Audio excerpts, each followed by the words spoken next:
تنذیر ہے، جبکہ انبیاء تو مبشر بھی ہوتے تھے۔ انقلاب لانا زندگی کے خوشگوار پہلوؤں کو سامنے لانے کے لیے ہوتا ہے۔ ایک نبی زندگی میں جتنی بھی ظلمات کی تاریکیاں ہوتی ہیں وہ انہیں قندیل آسمانی کی روشنی میں تبدیل کرتا ہے۔ اس لیے قرآن نے کتاب کو ضیاء سورہ 21 آیت نمبر 48 کہا ہے۔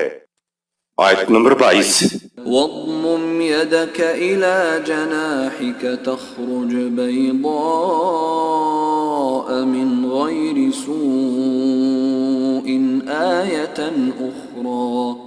اس موم میں پریشان ہونے کی بجائے نہایت اطمینان و سکون اور کامل دل جمعی سے تو اپنی دعوت کو واضح اور روشن دلائل کے ساتھ پیش کرتا چلا جا۔ تو مشکلات سے محفوظ انداز میں باہر نکلائے گا۔ تیری یہ کامیابی تیری دعوت کی دوسری نشانی ہوگی۔ ید بیضاء کا مفہوم، واضمم يدك إلى جناحك تخرج بيضاء من غير سوء۔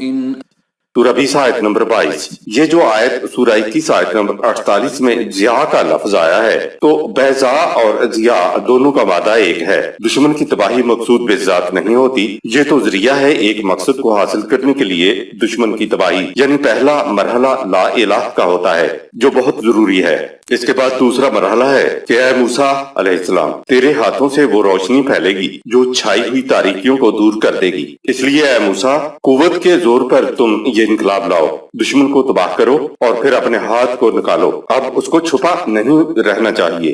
ید بیضاء تو نکھر کے باہر آتا ہے، اس نے تو ساری دنیا کو روشن کرنا ہوتا ہے۔ اب اگلی منزل اے موسیٰ یہ ہوگی تمہاری جماعت کے تمکن اور سرفرازی کی وجہ سے یہ زمین خدا کے نور سے جگمگا اٹھے گی۔ غلط نظام کی جگہ پھر خدائی نظام ہوگا جو غیر سوئے سورہ 20 آیت 22 ہوگا، یعنی اس نظام میں کوئی نقص نہ ہوگا۔ موجودہ نظام کی تمام برائیاں حسنات میں تبدیل ہو جائیں گی۔ اب یہ دیکھتے ہیں کہ خدا کے احکامات ہوتے کس لیے ہیں۔ کہا اے محمد صلی اللہ علیہ وسلم، ہم نے تیری طرف اس کتاب کو اس لیے نازل کیا ہے لے تخرج الناس من الظلمات الی النور سورہ 14 آیت نمبر 1، تاکہ اے محمد صلی اللہ علیہ وسلم تو پوری انسانیت کو تاریکیوں سے نکال کر روشنی کی طرف لے آئے۔ یہ ہے کتاب کا مقصد۔ زیر غور آیت میں ہے تخرج بیضاء من غیر سوء سورہ 20 آیت نمبر 22، تو لوگوں کو روشن اور ہر قسم کے نقص سے پاک نظام کی طرف لے آئے۔ سورہ 14 آیت نمبر 1 سے کچھ تھوڑا آگے ہے کہ اے محمد صلی اللہ علیہ وسلم، تم سے پہلے ہم نے موسیٰ علیہ السلام کو اپنے ضابطۂ قوانین کے ساتھ بھیجا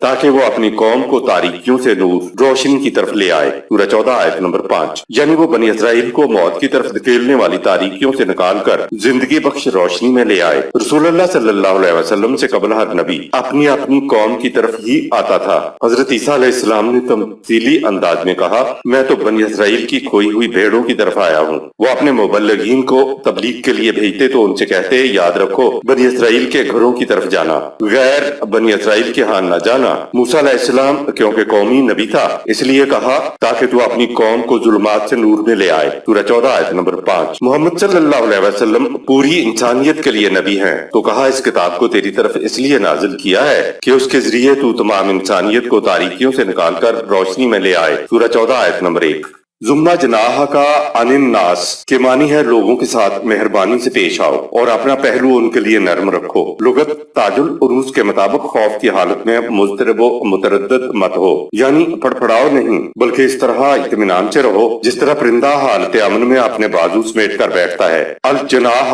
جمع ہے اجنحتن کی اور معنی ہے ہاتھ، بازو، بغل، پہلو، نیز جس کا اطلاق خود نفس شے پر بھی ہوتا ہے۔ انا فی جناحہ ہی، میں اس کے سائے اور عافیت میں ہوں۔ الید ہاتھ کو کہتے ہیں مگر مجازی انداز میں یہ جاہ اور وقار، قوت و اقتدار، غلبہ و تسلط، ملکیت و مددگار، امداد اور فریاد رسی، احسان و انعام، حفاظت و سیانت، حذاقت و مہارت کے لیے استعمال ہوتا ہے۔ دوسری طرف الید ندامت و شرمندگی، ذلت کے لیے بھی آتا ہے۔ الید البیضاء وہ حجت جس پر دلیل و برہان قائم ہو، یعنی روشن دلیل۔ نیز وہ ہاتھ جو کسی کو کچھ دے کر احسان نہ جتائے، جو بلا سوال دے۔ اس آیت میں ید بیضاء کے معنی ہے روشن اور واضح دلائل، تو مفہوم ہو جائے گا کہ موسیٰ علیہ السلام روشن دلائل کے ساتھ آگے بڑھتا چلا جا، آخرکار ایسا نظام قائم ہو جائے گا جس میں کوئی نقص نہ ہوگا، کیونکہ بات انقلاب کی چلی آ رہی ہے۔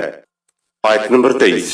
لنريك من آياتنا الكبرى یہ احکام اور پروگرام تجھے اس لیے دیے گئے ہیں تاکہ تجھے دکھا دیں کہ ان کے ذریعے کتنا بڑا انقلاب عظیم رونما ہو جاتا ہے۔ سورہ نواسی آیت نمبر 20۔ قوانین خداوندی کے محسوس نتائج آیات الکبریٰ بالفعل و بالقوت نظام میں برآمد ہوتے ہیں۔ لنريك من آياتنا الكبرى سورہ 20 آیت نمبر 23۔ یہ احکام ہم نے تجھے اس لیے دیے ہیں تاکہ تجھے آنکھوں سے دکھائیں کہ ان احکامات پر عمل درآمد کرنے سے کتنا بڑا انقلاب برپا ہوتا ہے۔ خدا کی طرف سے یہ ساری تعلیم، یہ تربیت، یہ ابتدائی مراحل، یہ تمہیدات، یہ نظام کا الٹنا، یہ سب کچھ اس لیے ہے کہ موسیٰ علیہ السلام کو احکام و قوانین پر عمل درآمد کرنے سے ابھرنے والی عظیم نشانیاں دکھائیں اور بتائیں کہ ہمارے پروگرام کے مطابق جب معاشرہ قائم ہوتا ہے تو ایک طرف تو وہ کتنے خوشگوار نتائج برآمد کرتا ہے، تو دوسری طرف کس طرح ان ظالموں کی جڑ کاٹ دی جاتی ہے جو دوسروں کے حقوق کو غصب کر کے انسانیت پر ظلم و زیادتی کرتے تھے۔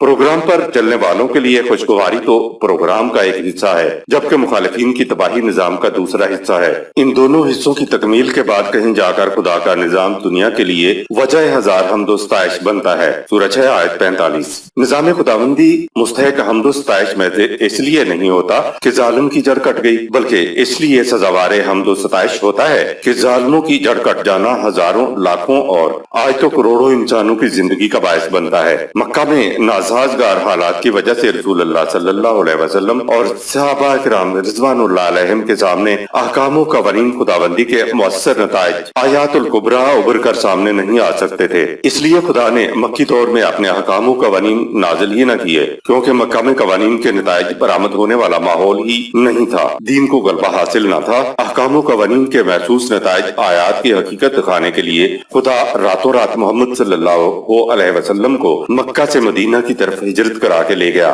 تاکہ وہاں کے سازگار اور بابرکت ماحول میں اپنی آیات یعنی قوانین پر عمل کرنے کے محسوس نتائج دکھائے۔ سورہ 17 آیت نمبر 1۔ قوانین پر عمل درآمد کرنے سے دونوں پہلو، نمبر 1 خوشگواری اور نمبر 2 ظالموں کی جڑ کٹ جانا، دنیا نے اپنی آنکھوں سے دیکھا۔ مدینہ کی سرزمین اور اس کے ماحول کو خدا نے اسی لیے بابرکت کہا ہے کہ وہاں قوانین پر عمل درآمد ہو سکتا تھا اور قوانین کے محسوس نتائج نکل سکتے تھے اور نکلے بھی تھے۔ اس آیت میں کہا گیا لِنُرِيَكَ مِنْ آیَاتِنَا الْكُبْرَى، سورہ 20 آیت نمبر 23۔ اے موسیٰ علیہ السلام، انقلاب کے کامیاب ہو جانے کے بعد ہم تمہیں اپنے احکام و قوانین پر عمل درآمد کرنے کے ابھرتے نتائج دکھائیں گے۔ سورہ بنی اسرائیل کی آیت 1 میں رسول اللہ صلی اللہ علیہ وسلم کو آیات یعنی نظام خداوندی کے نتائج دکھانے کی بات کی ہے، اور اگلی ہی آیت میں کہا ہم نے موسیٰ علیہ السلام کو بھی ضابطۂ ہدایت عطا کیا تھا۔ سورہ 17 آیت نمبر 2۔ مراد اس سے یہ ہے کہ اے موسیٰ، مراد اس سے یہ ہے کہ اے محمد صلی اللہ علیہ وسلم، ہم صرف تمہیں اپنی آیات کے نتائج دکھانے کے لیے مدینے نہیں لے گئے، بلکہ اسی طرح ہم نے موسیٰ علیہ السلام کو بھی